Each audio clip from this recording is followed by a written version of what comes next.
OCA, Asian Pacific American Advocates, is a national nonprofit organization dedicated to advancing the social, political, and economic well-being of Asian Americans and Pacific Islanders. Based in Washington, D.C., with over 50 chapters around the country, we engage in issues like immigration, education, and fair treatment, among many others. We also provide resources and programs in order to build a pipeline of AAPI leaders so that our community can have a seat at every table.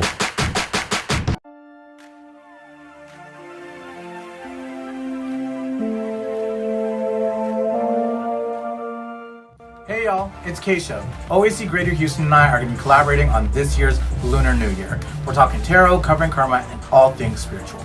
If you want to book a session, check out our Eventbrite page from February 12th to February 27th. I'll see you there.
For the remainder of 2020, OCA Greater Houston's citizenship forums will be virtual.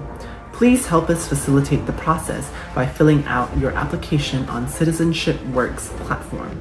Go online to citizenshipworks.org/portal/Houston and make sure to fill out all the information possible.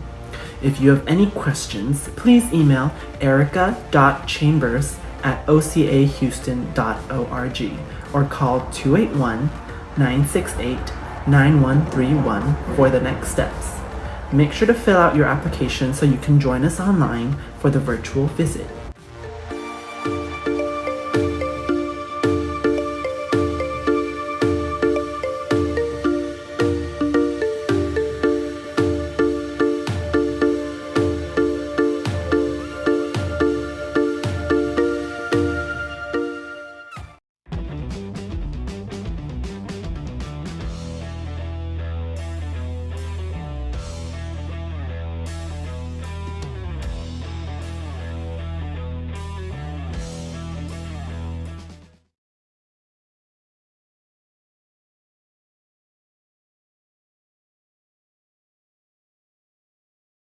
Hi, I'm Debbie Chen, and today we are going to make sweet rice balls, tāngyuán or yuanxiao, depending on which area of China you're from.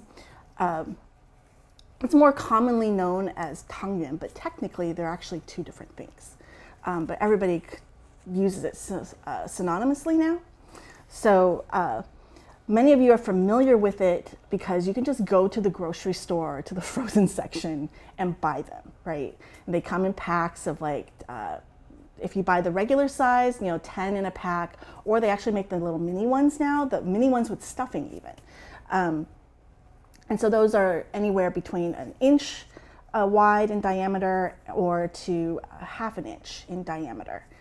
But we're going to actually make it from scratch, simply because it's actually really easy. And it's also very, very simple to make, okay? You don't need a lot of fancy ingredients.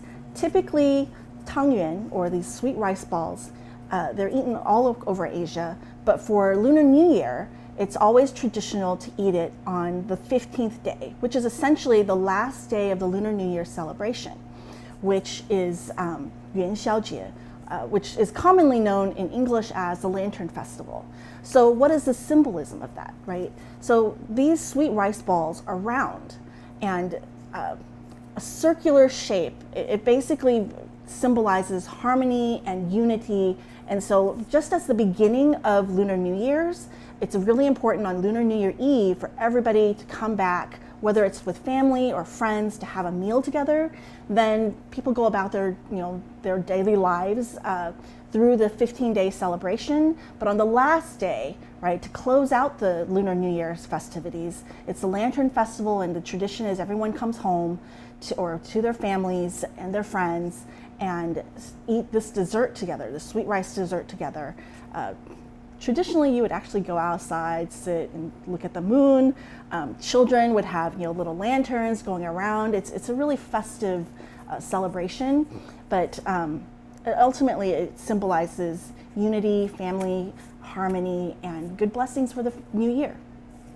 So we're going to start out with just some basic ingredients. Okay, sweet rice balls are essentially made with glutinous rice flour, right? Now that means they're actually gluten-free, but the glutinous stands for, they're sticky, right? And so, let me just show you. You can get this at any grocery store in the Asiatown, Chinatown area, glutinous rice flour, right? Now, because we're gonna be making a small batch, which is really suitable for 1 or 2 people, you can, multiply times the recipe, but the basic theory behind it is it's a 2-to-1 ratio, average, or I should say approximate, right? So what we're doing is 1 cup of glutinous rice flour, right? Now, this next thing is what not everybody does. Because I like the texture to be that little extra chewy, so I will usually add 1 tablespoon of tapioca starch, right? So we have our 1 cup of glutinous rice flour, 1 tablespoon of the starch, just kind of sprinkle it across, right? And then, like what I said, a 2-to-1 ratio. You're gonna put in approximately half a cup to 3/4 a cup of water. So what I typically do is I'll put in half a cup first, see how it goes, all right? And I'll just show you. Half a cup, it'll still be relatively dry, right? And you're gonna put in a little bit, up to maybe another 1/4 cup more, but first, we're gonna mix this up and see the consistency first, right? And what our goal is really, you're trying to make Play-Doh, right? If you just think about Play-Doh, right? Play-Doh, when you first take it out of the can, it's kind of hard, and then after you knead it a while, it becomes soft and it has this it's not quite sticky, but it has that right texture, and that's essentially the texture that you're trying for, okay? And the other thing is, you'll see right now, the powder sticks to the bowl. At the end, all of it will stick together, all right? You're not gonna have any bits of powder on the bowl. That's the ultimate goal.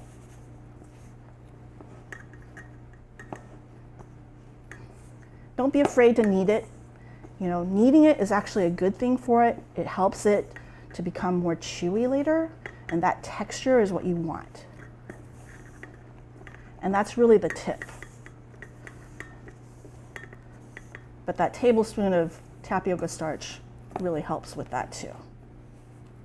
Okay, so you can see it's kind of crumbly, right? So then you want to just add a very, very little bit of water at a time. Okay, so this is like maybe 1/3 of a 1/4 cup. Now, some people are thinking, well, what happens if I put too much?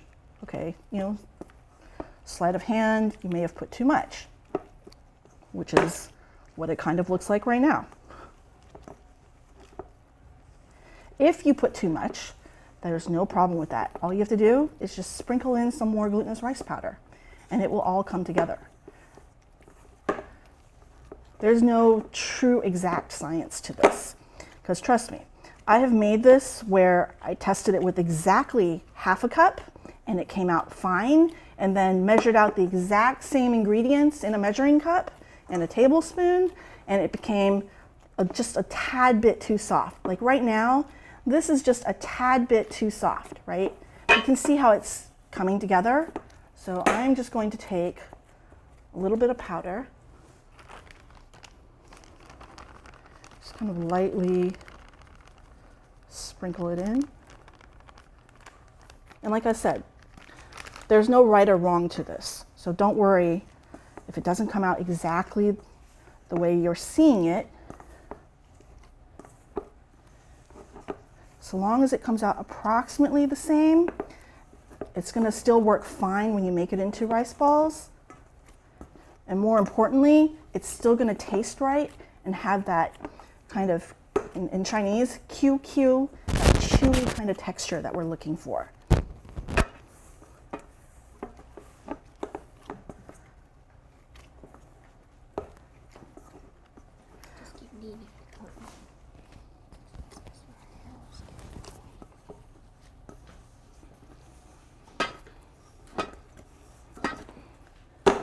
Okay, so you can see it's still slightly kind of wet, and you can tell because, well, for one, you can see it kind of smeared across the bowl, right?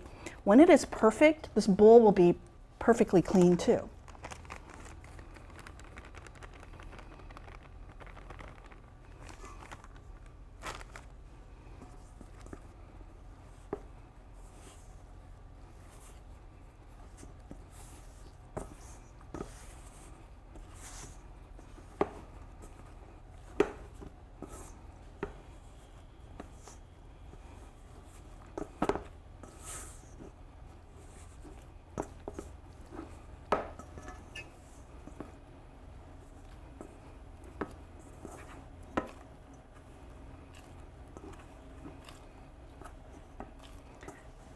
Now I'm doing this because I want it to mix evenly.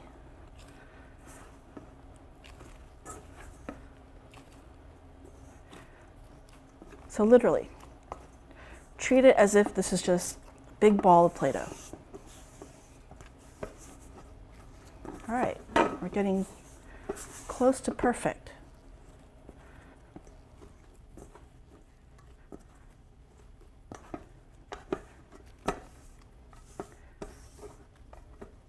Another trick is when you get really close and you just feel it's just not perfectly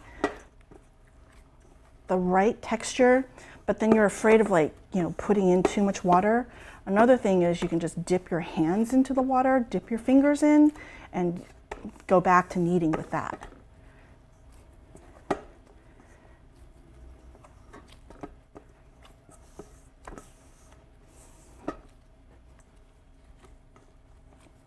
Okay.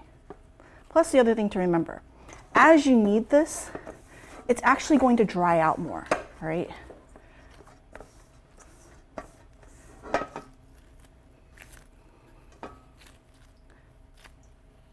So I actually like this consistency. All right. Take that.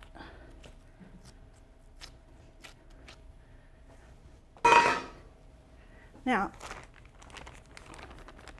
you're going to put a little bit of glutinous rice powder on the board. Okay. Just so that it doesn't totally stick, right? And the thing with this is when you make sweet rice balls, or tāngyuán, I'm just going to call it tāngyuán from going forward. There's different ways of doing it, okay? Traditionally, people will make this and they will put a stuffing in it, right? That's one way of eating it. And that's typically when they make it into the 1 inch or a little larger even size. And when they do that,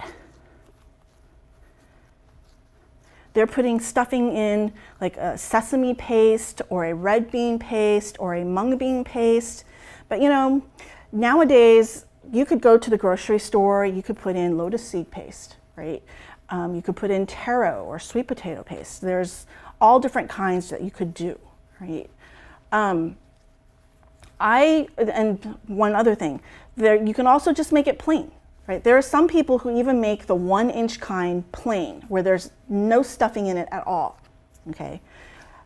Typically though, you would make the ones with no stuffing would be much smaller, and that's actually something that you can put into a shaved ice dessert, or you can mix it with sweet rice wine, jiaonyang, which in another video we'll show you how to make that. That's also really easy. So it just kind of depends on how you want to eat it at the end.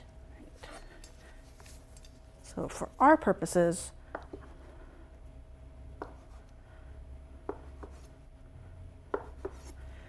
I'm also going to make them smaller, just to show you.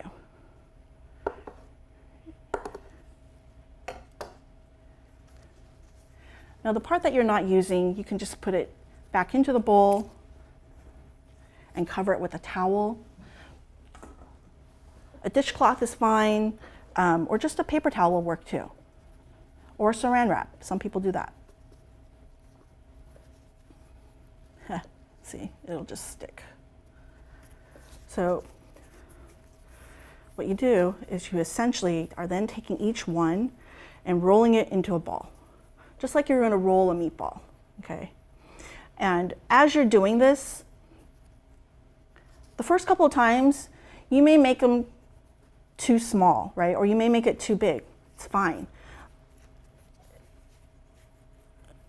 It's not going to really make a significant difference.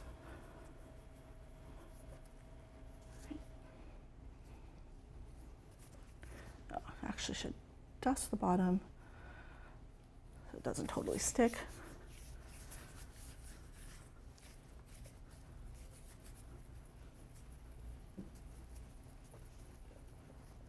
Now I've made these fairly small, which means that when I put stuffing in them, it's going to be very thin. Now the stuffing, you can always make the stuffing from scratch. Red bean paste is literally you take red beans and you steam it and you cook it with sugar, right? And the easiest way to do it, if you want to make it from scratch, it's a 2-to-1 ratio, where if you put 1 cup of red beans into a steamer, just like you were going to cook rice, and you put water in there, you're actually going to end up steaming it 3 times. And then you put 2 times, like 2 cups worth of sugar, so that it actually almost caramelizes, but not quite caramelizes, in the rice cooker and steams, okay? And then it literally will become this mush, and as you scoop it out, it turns into a paste. Same concept with green beans or mung beans. All right. So some people with mung beans, because they're smaller, you know, they don't like the skin, and so then they'll strain it through cheesecloth. I personally don't do that, simply because I think fiber is more healthy for people. And honestly, once it's in there and you're tasting it, you're not going to really taste the skin. Like, you're not going to taste that texture of the skin because it's already been steamed 3 times. It's so soft, it literally almost breaks apart. So to go and strain it again, that's just creating extra work for yourself.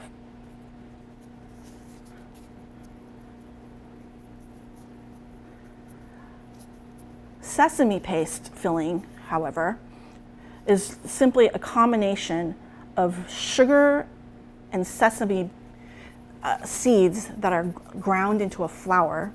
It's a 1-to-1 ratio, depending on how sweet you want it, but traditionally it's a 1-to-1 ratio.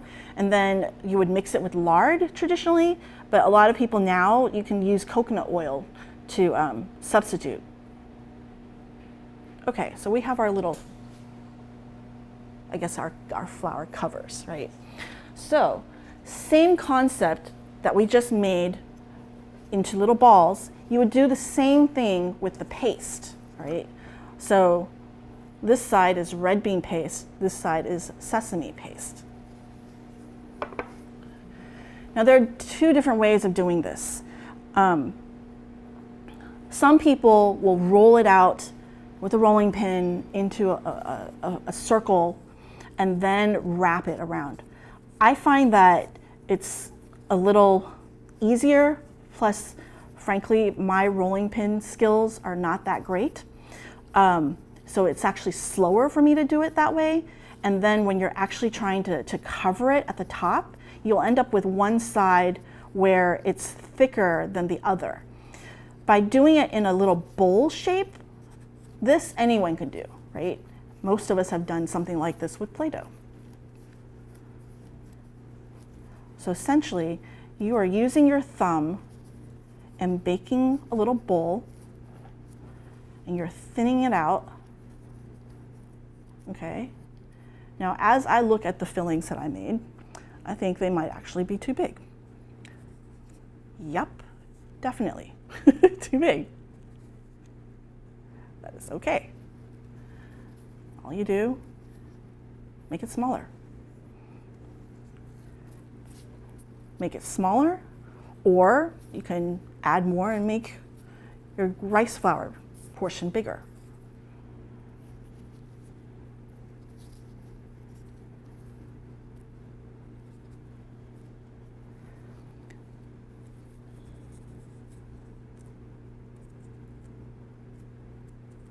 Okay. See, so much easier. And then all you do is just rolling it back, just like a meatball.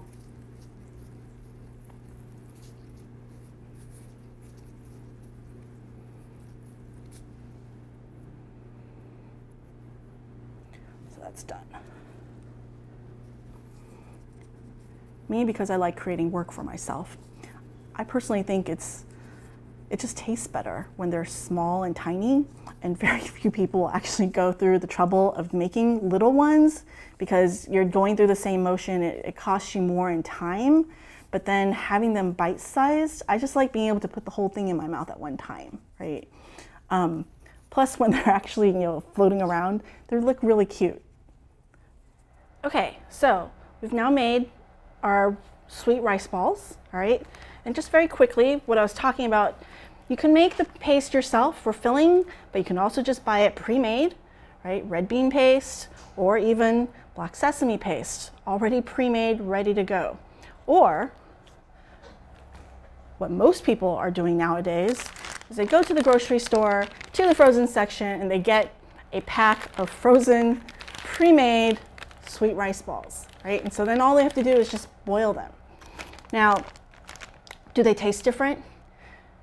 Slightly, yes. Most people probably haven't had the handmade, homemade sweet rice balls before. I was just very fortunate to have a grandmother who could make anything, everything, and she liked making things and she liked experimenting, right? And so I kind of inherited that from her.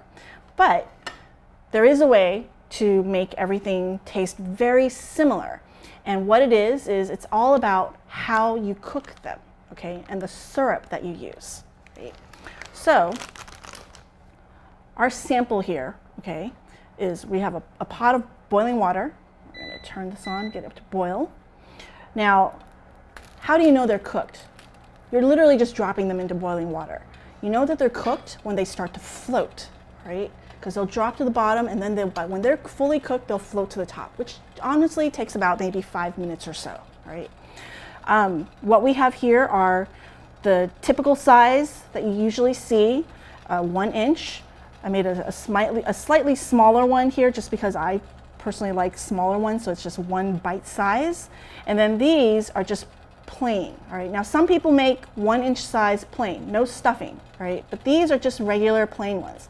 And these are, earlier when we were like cutting it, if you go to a shaved ice store, they're doing the same thing, okay? One of the shaved ice toppings is tāngyuán, and it's these non-stuffed ones, but they don't go through the process of like rolling them into little balls, right? They just literally cut them and then just put them down and cook them. Okay. So before you boil the water, all right, or rather as you're boiling the water, what you want to do is prepare another bowl of ice water, okay? Now, ice water, you're thinking, why ice water?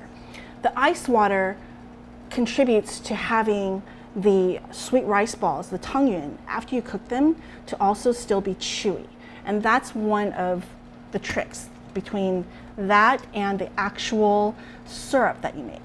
Typically, most people will just go and they buy a pack of frozen sweet rice balls, tāngyuán, and they boil it, they scoop it out, and then they just put it with a sugar syrup. Basic sugar syrup that typically almost everybody makes is just brown sugars and water, you put the brown sugar to taste, and then people will cook in some slices of ginger, right? That's the most traditional, is a syrup made with ginger syrup.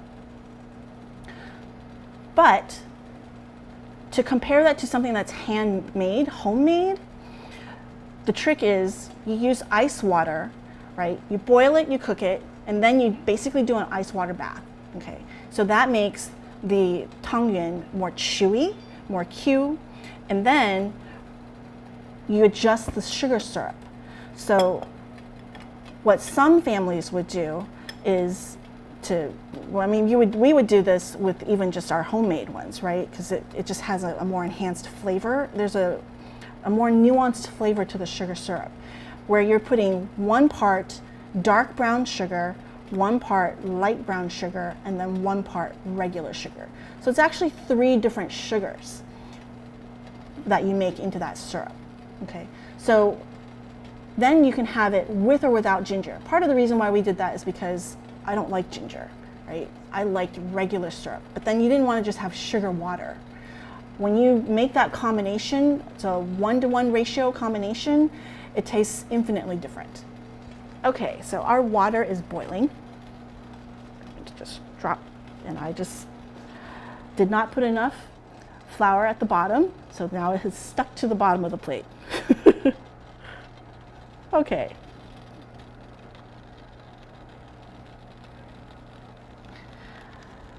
These are our plain ones. I'm going to also put these in there to cook.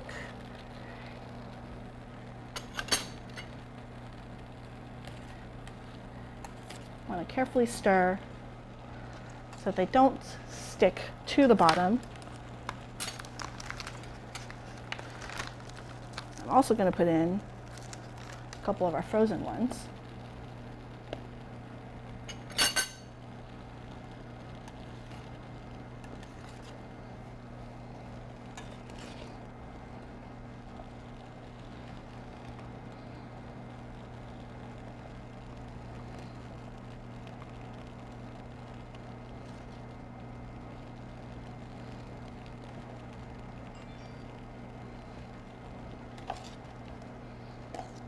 Right. Now after that gets going, if you're cooking at home on your own stove, right, you basically have another pot right next to you, and you'll just start.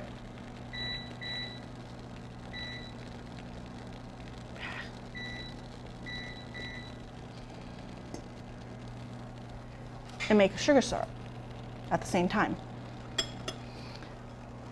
So this is what I was talking about, right? This is already pre-mixed together simply because I make it in a larger batch at a time. I use this for other things too.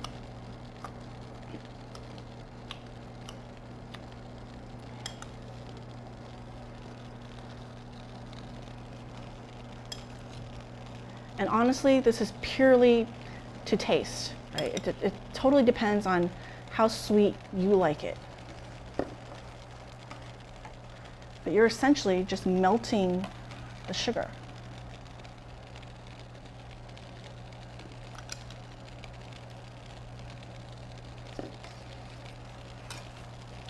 And because this sugar syrup is going to be richer and it's different in that sense,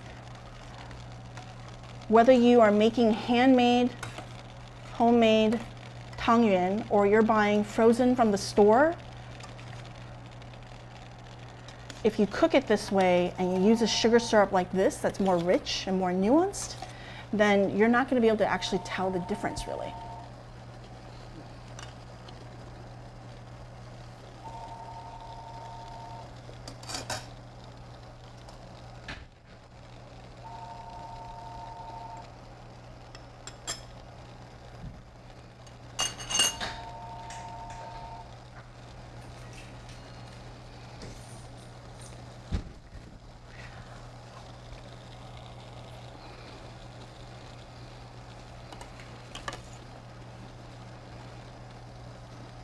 Now see, the small ones, they've already started floating. So you know that the small ones are pretty much already cooked.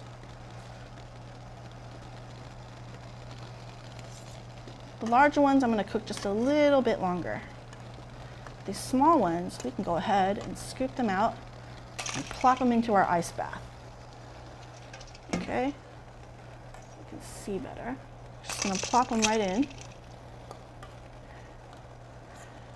So what you're doing is you're cooling them off, and this totally impacts the chewiness.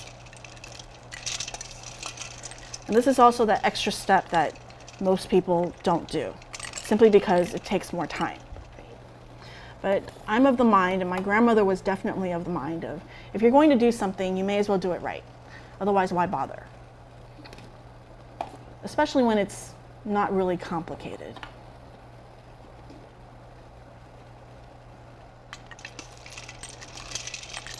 Okay.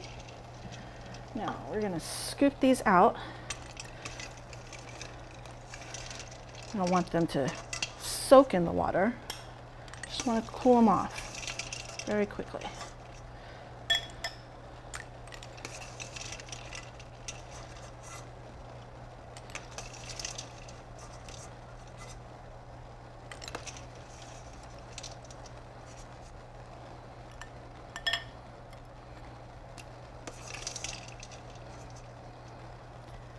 So you can tell the color is even different, right? Because it has a stuffing, you can see how it's semi-transparent opaque, but the solid ones are just a nice, pretty egg white.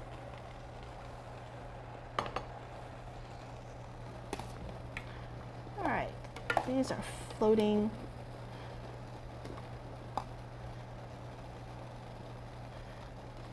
I'm going to take the one that we handmade out first, because you can see the color's slightly different. It's become that slightly translucent opaque color.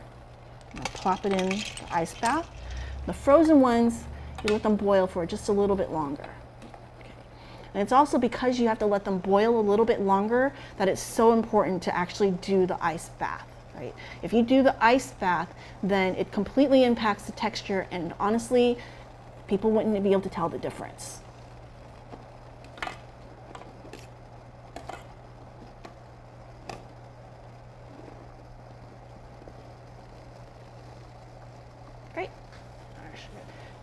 So over here you can see our sugar is now boiling, our sugar syrup, right? Now this is the part where once it's boiling, some people will just go ahead and put in a couple slices of ginger based on their own personal taste. I personally don't like ginger in here. I like to just enjoy just the straight up richer sugar syrup, so I don't put ginger. Right. And we're gonna go ahead and turn that off, let it sit.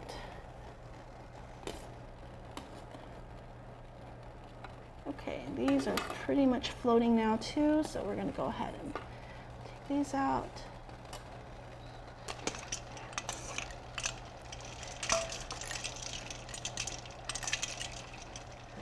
Honestly, if you have the time to make it yourself, I highly encourage it because it's not hard. It's actually quite easy. You can do it the day before or a couple days before, and you can freeze it too. But more importantly, then you know it's fresh, you know exactly what's in there, and there's no preservatives.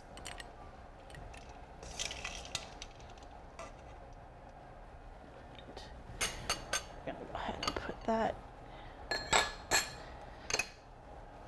Oh, these are this. I'll just go ahead and directly put it into a serving bowl.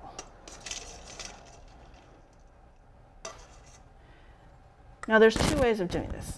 Some people, depending on how much time they have, they'll go ahead and just put it directly into a serving bowl and then just scoop the sugar syrup that they made.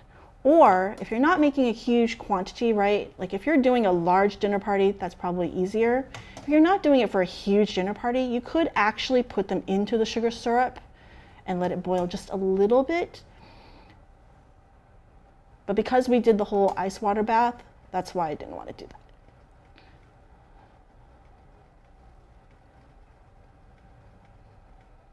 that. And this is how most families have it. Now, the next step, I want to just show everyone.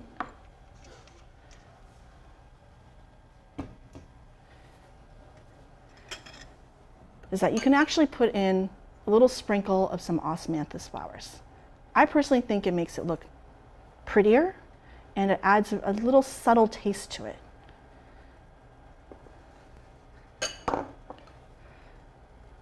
So this is a traditional bowl of tāngyuán, sweet rice dessert balls that you would have for Lantern Festival. Now, I'm going to show you another way that some families do it, and it's actually a very common dessert that people have, where they're also having tāngyuán, okay? Just gonna use a fresh pot of water here. Technically, you don't have to do a fresh pot of water. Some people would just use this pot because you just boiled everything. You want to have whatever nutrients are in the water, you can just use this water too. But for demonstration purposes, I'm going to use a fresh pot. Otherwise, if I were at home, honestly, I would probably just use that pot, simply because I don't want to lose any of the nutrition that's in there. Okay, so we're going back to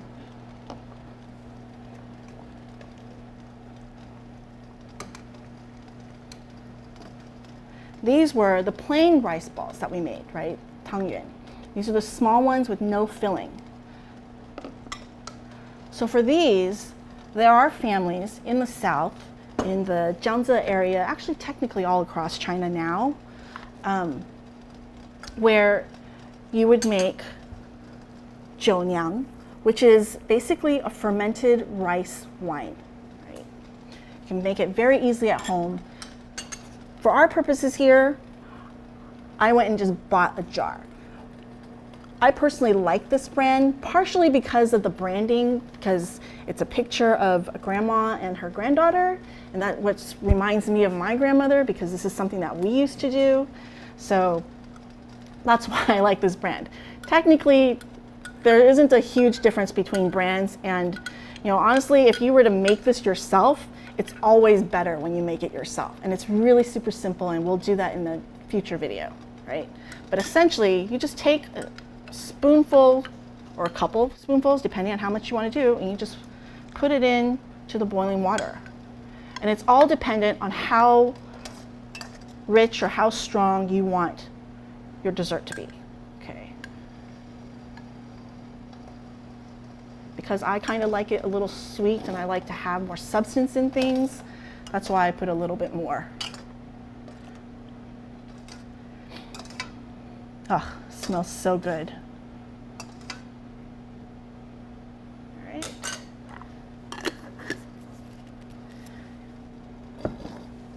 So we're going to let that come to a boil again. Okay. Put a handful of goji berries. All right. These you can also buy dried in bags at any Asian grocery store. And frankly, it's so much cheaper to buy it at an Asian grocery store than going to a regular health nutrition store. And it's the exact same thing.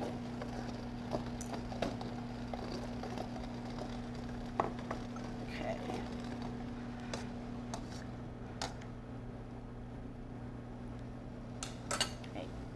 And then, this is 1 egg. Now, because I'm not making anything else right after, normally you would split it so that you have, the egg yolk and the white separated, and I would use the egg yolk for something else. But if you're not doing that, you can just do it directly with an egg. And you're doing it, you're putting it in just like you're making egg drop soup. Right? So you just wait for the water to boil.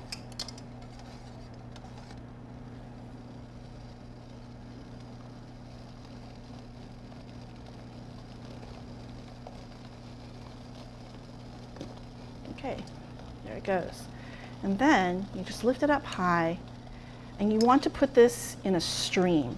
You don't want to just dump it all in at the same time, and you just stir slowly, and that is what makes the pretty clouds.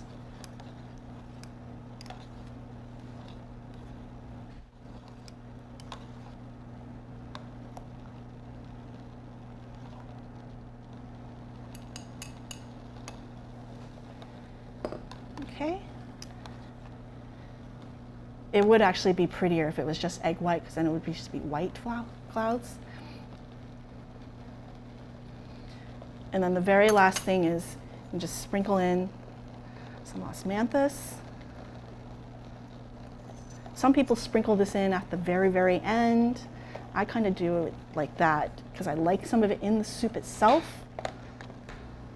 Okay, and then last step, it's just plop back in your tāngyuán. And this is actually served hot. You can do it cold too. Right.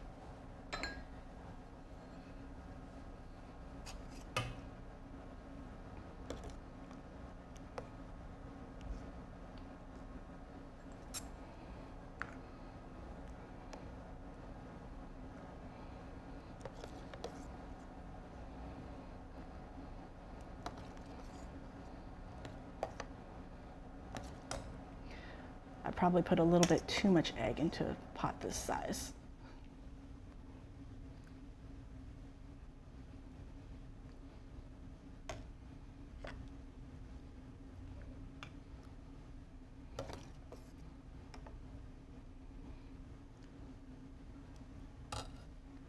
And there you have a southern Chinese style of jiunyang and tāngyuán.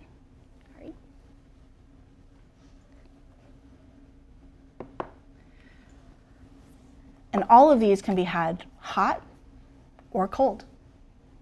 Traditionally, hot.